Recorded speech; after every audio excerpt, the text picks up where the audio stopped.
Welcome to Secrets of a Seamstress, episode 2 with 3SPIRIT. Welcome, Jess. Hi. Yeah, let's do Have it. a tequila rose.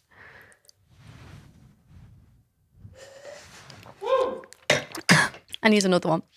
He's going to regret the day he let us in. Okay, so what is your brand and what's it called? 3SPIRIT. Yeah. So my brand is called 3SPIRIT. I design and create affordable luxury ladies clothing for going out, anything for special occasions. I'm your girl. Okay, so where did your love for fashion start? I'd say my love for fashion started probably growing up with my mum. My mum's always been so trendy.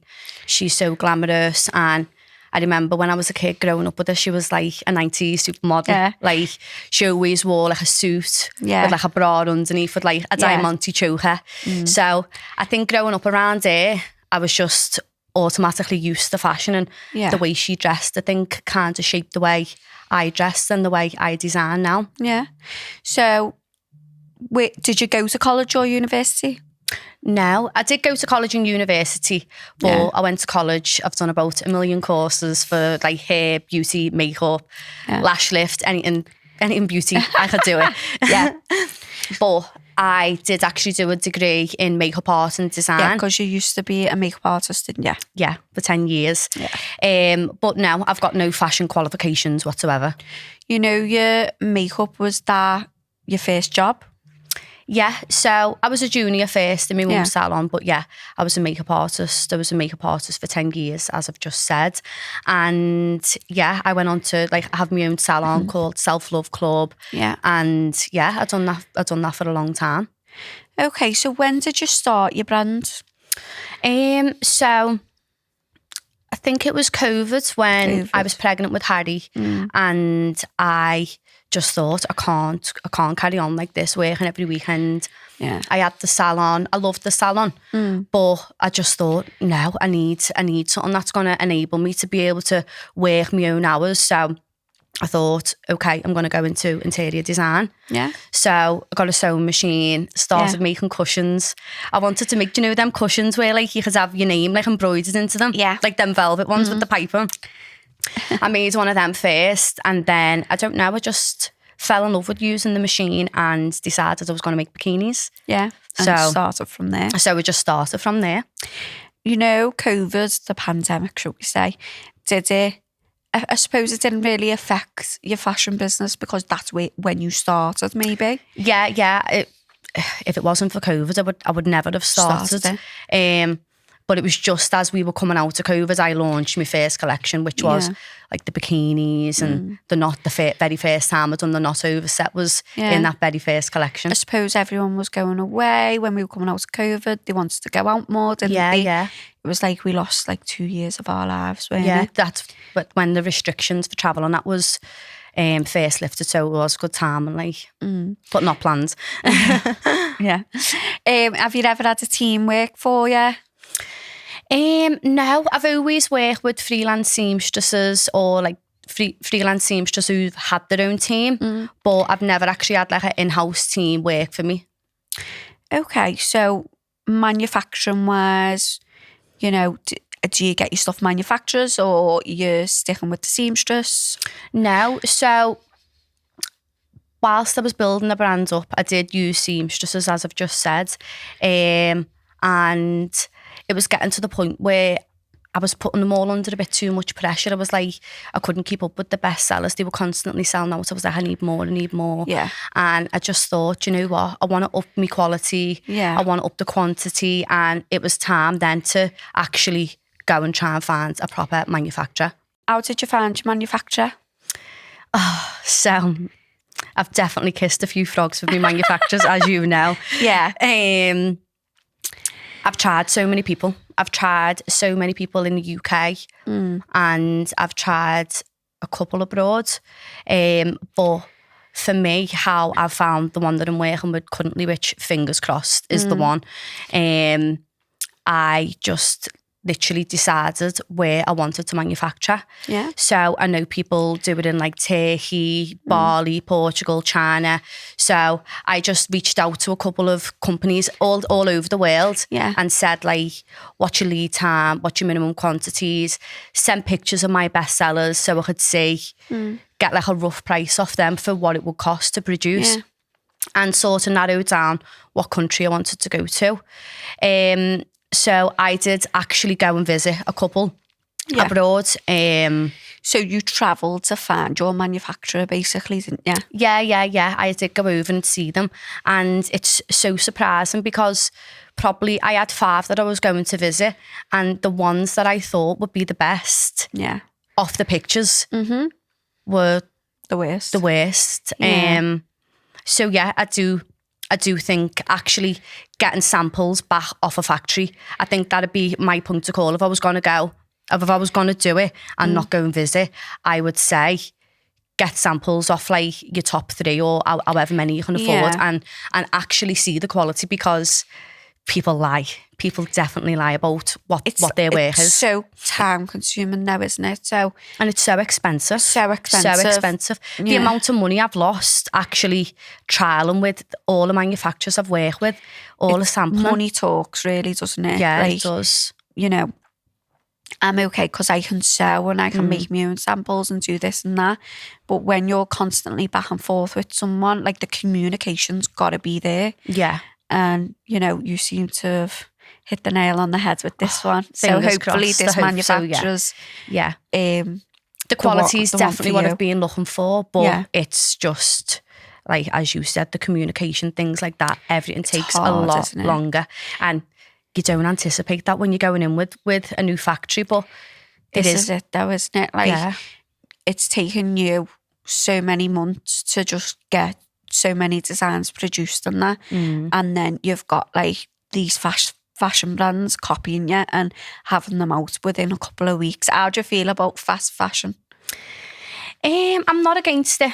Like, I buy fast fashion myself, but that's never the way I'd work. Like, I love just creating me best pieces that are timeless, pieces that you can wear over and over again. Like, I would be mortified if someone bought something off me and then it was on Vinted the night out, like after the night out. I want people to keep the pieces as investment pieces, because that's why I design them, and that's what I want them to be, like wardrobe forevers. Yeah. Okay, so, you know, with like, you know, events and stuff like that, have you ever done an event before? No, I haven't. Not yet. I'm a bit over the top. So I think if I was going to do it, I'd have to go all out, and I haven't really had the budget yet, I'm not going to lie. Yeah. Okay. So would you like to do like London Fashion Week and New York and stuff like that? Yeah, definitely. That is definitely I feel like something that's on the everyone's cards. goal, isn't it? Like when you're doing a fashion brand or any brand really, to show at London and New York and Milan, isn't it? Yeah, definitely. When you've done it was unbelievable. Like, if you got pictures. the opportunity, would you do it though? 100%. Yeah. Okay. So where'd you get your ideas from? Probably like most people, like magazines, the runway, of course, Pinterest. But I'm very inspired by like buildings, and I don't know, I'm a little bit weird like that, you know, and I'm like, I can literally go in somewhere and like vision a shoot, and I can start planning from that.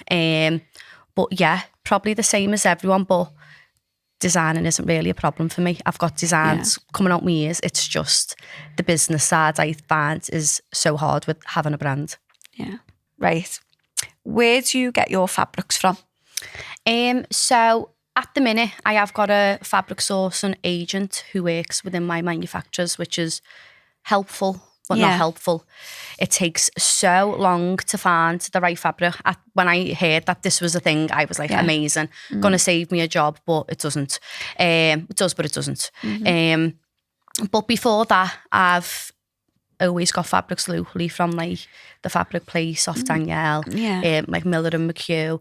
But I have also had fabrics off like Etsy. I've had some from Turkey. Yeah. Just wherever I can find them. To be fair, I feel like Turkey's a really good one. It's quite reliable as well. Where I've sourced from like America, India, and the best fabrics have come from Turkey. So I do think that is a really good one. I think as well, because they can print in Turkey, you haven't got the problem of like the fabrics running out. There's nothing worse when you have a bestseller and then the fabric's gone and you're just like, this is the situation I'm having now where I'm trying to find someone to print me fabric because I brought out a collection with my own print and I can't get it from the normal suppliers now. So I'm kind of stuck. So it's backlogging everyone's order. So this is like an issue what I'm finding. So do you plan your photo shoots, content? How do you do it? Yeah, do you know what? I literally do like 95% of everything in my brand. Like people are actually shocked when I tell them that I actually shoot the pictures myself. Like I just do everything on my iPhone. But how I plan for a photo shoot is basically when I'm designing a collection, I always have like a collection name. So like my new collection is Cocktail Hour. And I like to create like a story behind it. So I like make sure I've got like all the accessories and like everything sort of like a vibe. So for this one, it's like, you know, like timeless colours, like your creams, your gold, like any, like the clothes are designed for literally be wearing when you've got a cocktail in your hand. Like it could be your 30th, you could be a Mykonos. They're all very wearable, but for a glamorous occasion. Yeah. Well, I feel like because you are so organised and you know kind of what you want your brand to be, I feel like your pieces do sell all year round because you think of absolutely everything. Where on the other hand, I'm like, whip something up, put it out there. Like, I just, man, so fast turnaround. I'm so obsessive. It's not normal. Like some of the things I think of for shoots, people around me are like, you can't do that, or like, why are you doing that? But when I've got an idea, and as I say, when I have like a collection name, I'm like, and I'm going to do this and I'm going to do that, and people are like, wow, you're losing the plot. How do you feel about influencers? Do you use them? You know, do you use them for your brands? Is it like a constant thing? Do you know what? I actually have never paid an influencer. I'm open to it. I've just never really had the budget or found someone that I thought I would pay you. I'm all day for gifting. I don't mind gifting to people who I'd want to wear the brand. Like I wouldn't just send something to anyone. As harsh as that may sound, I don't really care if people have got a big following. It's got to be someone who I believe fits in with like my brand models and what I want to see on my page. So I gift all day long, but I've never actually used an influencer, but I'd be open to it. So how do you feel? Have you ever had a situation? Because I've had a few where they either haven't wore it or they've deleted the post after so long, or you know, have you ever had anything like that up to now, or have you been okay? Yeah, do you know what? It's actually surprising. The big people who have sent clothes to, I've thought, if they wear it, it's a bonus. But it's more the smaller people, I think, who haven't got that many that you send stuff to. They either never wear it. I've actually seen people who have sent clothes to, reselling the clothes, even though they've never worn it. Like, it's hard-faced. Yeah, when you're a small brand and you haven't really got the budget to be giving away clothes, it is a lot. Do you know what? But I would like to hear the other side of it though as well. Yeah. You know, when influencers, you know, get sent stuff and they don't wear it, why don't they wear it? Or, you know, I would like to get someone on who, you know, who could give us the other side as well. But I do think, like, it's like anything, isn't it? You can understand people might get something for free and it doesn't suit them or it doesn't look right on them. And I understand that all day. So I do think it's a bonus if someone wears it, but stuff like reselling them and that, it's not okay, is it? It's a bit naughty. Send it back. Yeah, send it back. So have you ever had, I think every brand has negative feedback, but how do you deal with it? Have you ever had like a situation or negative feedback or? Do you know what? I'm all day for constructive criticism. Yeah. If you buy something and it doesn't fit well, that's fine. Let me know. Like, I want to improve on all the fits. And I think because I do a lot of bestsellers, like if I can improve on them, great. But there's a fine line between constructive criticism and people who are just horrible, abusive. And some of the emails I've had off customers, has led me to a point where I've actually had to get help with customer service. I think because I'm so emotionally attached to the brand, when people are like trying to like basically rob off you. Yeah. Like saying that the parcel hasn't arrived, or saying like, oh, this arrives and it's faulty. Babe, I pack everything myself. Yeah. Do you know what I mean? Like, I'm not going to send stuff out that's broken. Don't get me wrong, there might be a few times it slips the net, but it's very rare. Like saying like hooks and eyes weren't attached to clothes, you know, just things that you'd notice, and they're purposely breaking things to try and get the money back after they've worn it. And and it's not basically nice. Up to now, it's been handmade as well. So a lot of time and effort, and you're paying out for a seamstress to make that and stuff like that.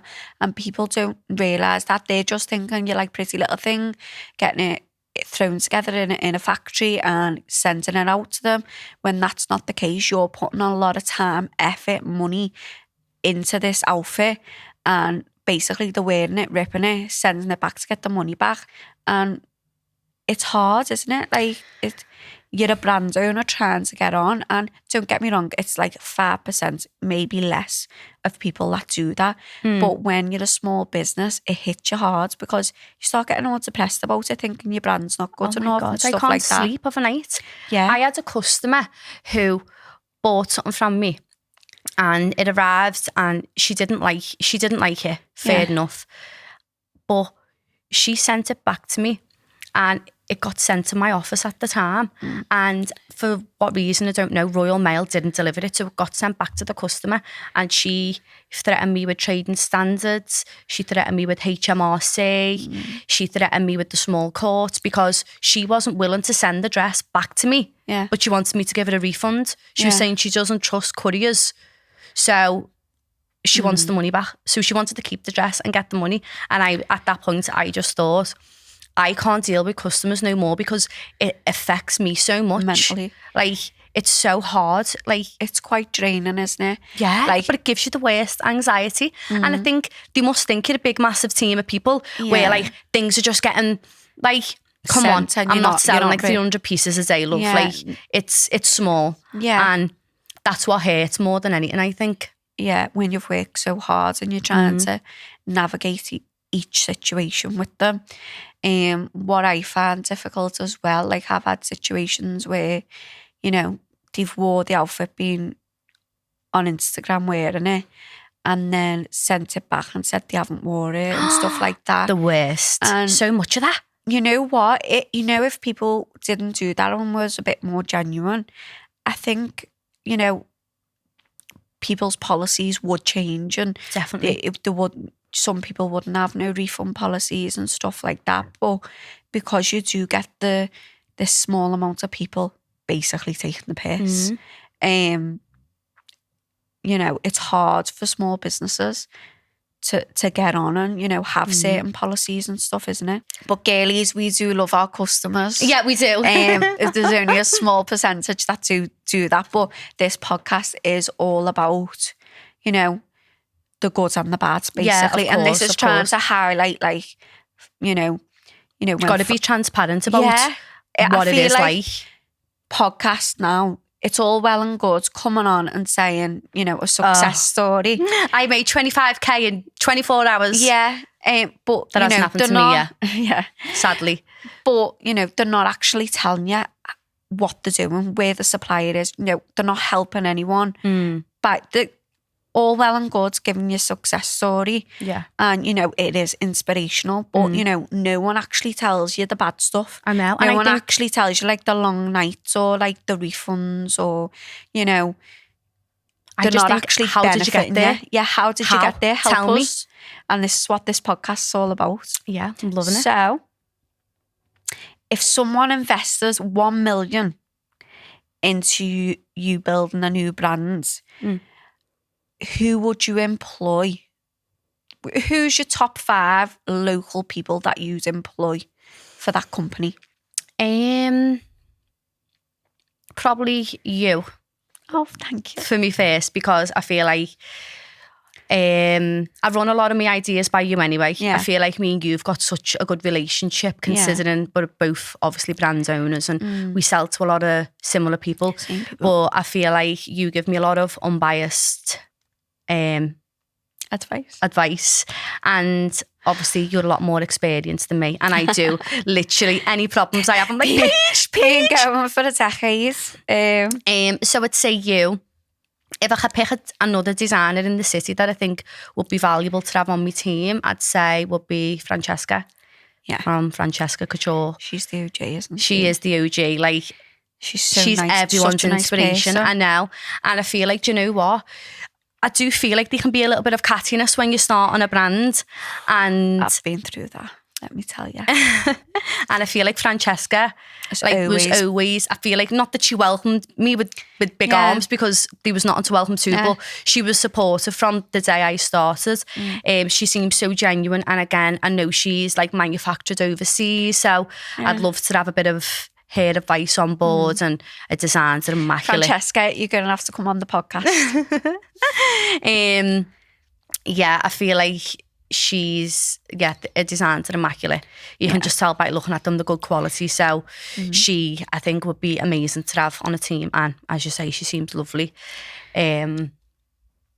For my third, I will probably say Danny Stylist. Yeah. What's Danielle's second name? Does anyone know? No, Danny Stylist. I love Danny's work. Obviously, she attends all the runways. She's got some amazing clients, and I feel like she would know what's spot on with quality. Yeah. She's obviously up to date with the trends. Yeah. And again, I've sold to Danny before, and she actually seems lovely. So I think a team of good. I feel like that's like a good thing as well. People are all well and good and being talented, but people who work for you, they need to be like a good personality, don't they? Yeah. And friendly and stuff. There's nothing worse than working with someone who's a bit of a diva, is it? No, you know no. Right, so who's your fourth one that you'd have? My fourth would be probably Ben Gallagher from Lux Collective. Good one. That's a good choice. Oh, he knows what he's talking about, doesn't he? He knows exactly what he's doing on socials. He'd be like me socials guy. He is doing so well. You've really thought about this, haven't you? Yeah. This is... Yeah. I'm manifesting that 1 million. Yeah, you are definitely investing that 1 million. This is a good team, this. Yeah, I feel like Ben, he's spot on with everything he's doing, smashing it. And also I follow him on his personal account, and he's quite deep, you know. Is he? Yeah, I feel like he puts loads of like personal motivational things up about like your mindset and that, which I love people all that are motivation. Yeah, I love all that. I'm like, oh yeah, I love that, Ben. Yeah. One more. Probably my last one would be Kate Stewart. Right, come on, give reasons. Obviously, she's been in business for years. Yeah. Again, I've seen her on telly. She is definitely down to earth. Yeah. I feel like she would be like the one, if you went to a meeting, she'd have your back. Yeah. And I just feel like she's so successful that she'd just be a good asset to have on your team. She'd be on it, wouldn't she? Yeah, she would be on it. You'd need her in the business meetings. Definitely. So where do you see the brand in 5 years? I am like deliriously confident with my brand. Yeah. Even though it's so small and I've had so many issues. I know, but the stuff is unreal. I feel like I know I can take it big. Yeah. I know for a fact I can. But at the minute. So anyone who wants to invest in 3SPIRIT, get your money out. Please. I feel like the main thing I want to build on is definitely brand awareness. Like, that is my goal for the next couple of years at least. That's my main thing. Yeah. I feel like I know I've got good products, and I know there's so many girls out there who are like me. I've never been able to go into Cricket, go into Harrods, Selfridges, buy off the rail. That's it, isn't it? You want to make something unbelievable, but what's affordable as well. Yeah. Like, I've always looked at them girls, I'm not going to lie, and thought, I'd love to have their wardrobe. Yeah. So I think that's my main thing that I love about my brand, is that I know it's got the quality. What is really good, but being able to give it to girls that are like us, who are just normal, everyday working girls that are going to buy just for something special. Yeah. So I just want to make the overall customer experience amazing from the minute the order to the minute the order arrives. Like, just literally, I've got to the ending, which is the close. Now I want to work backwards and make sure the experience shopping with myself is good. So that's my main goal. So you've kind of got a base now, haven't you? So now you just want to build on certain things in the business now, don't you? Yeah, definitely. So in 5 years' time, you know, do you want flagship stores? Do you want to just be online based? What? No, so flagship stores is definitely something I would absolutely love. But just going off what I was saying then, I feel like I would love my clothes to be stocked in some high-end stores. I would like to go into wholesale eventually. I do think my clothes would fit in on like the middle floor in like Harrods, Selfridges, you know. I'm not Dolce and Gabbana, but I think I could fit in with like, you know, like Jackmas, like 3 floor. Is that what it's called? 3 floor. What's that brand called? 3rd floor. Is that even going anymore? Do you know what one I mean? Yeah, I know what one you mean. Like, I think in that contemporary range, I think my brand would fit thrive. in well. Yeah. So that would be a massive thing for me. I'd love to be stocked. Well, Francesca and Debbie from Lola Loves was actually stocked in Selfridges, weren't they? So maybe we could get them on and see what their experience was. Definitely, yeah. I'd love to know all about it. I know that wholesale is meant to be a nightmare, but if you know what you're doing. Yeah. If you've just got to wing it, haven't you, in this business? Learn by your mistakes. Honestly, wing every day. So how'd you find being a businesswoman and being a mum? Hard. Yeah. Hard. The mum guilt is crippling.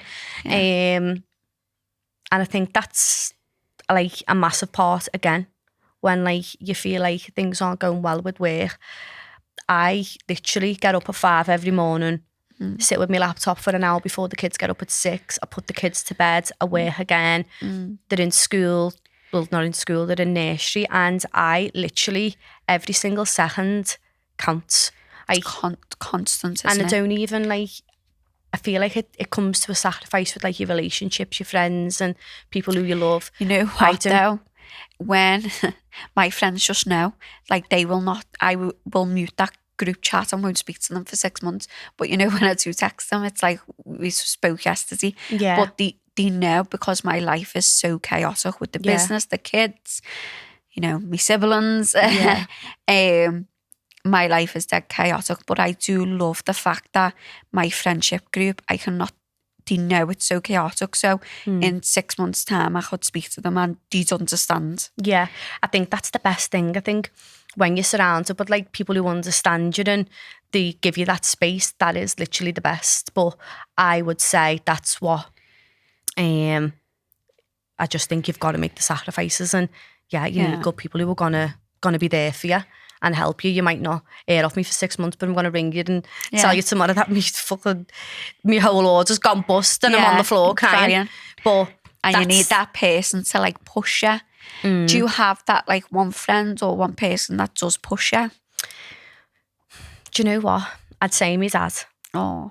My dad is like, he doesn't like to admit it, but he's definitely my biggest fan. Yeah. But every time I have a problem, I'll ring either my mum or my dad.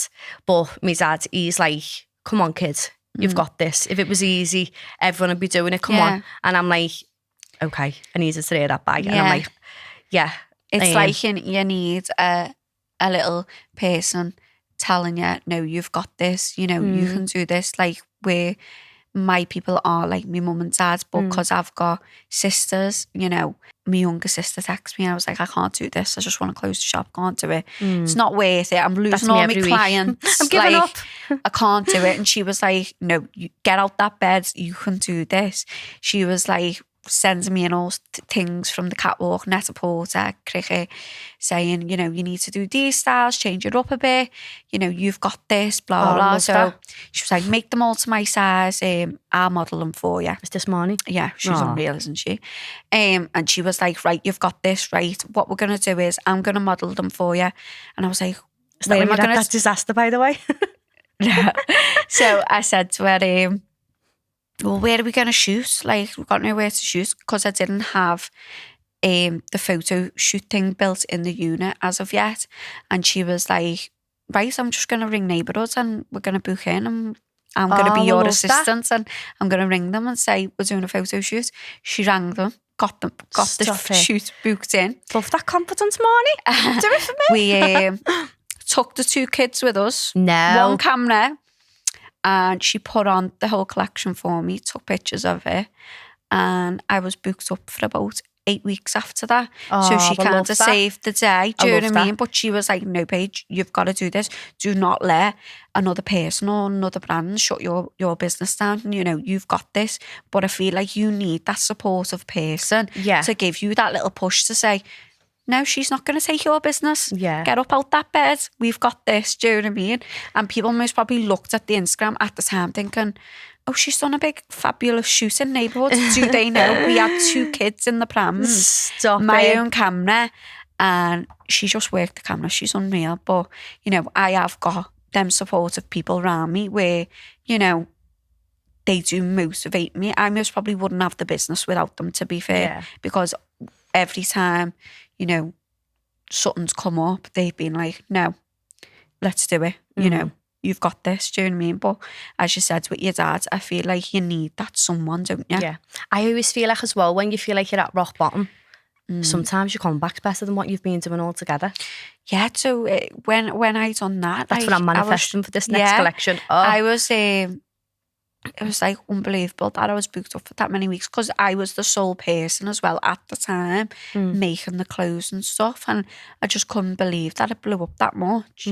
And then I had a few ups and downs after that, but then I think there's always ups and downs though. I think that's what I've begun to learn, is that it's never smooth sailing ever. Yeah.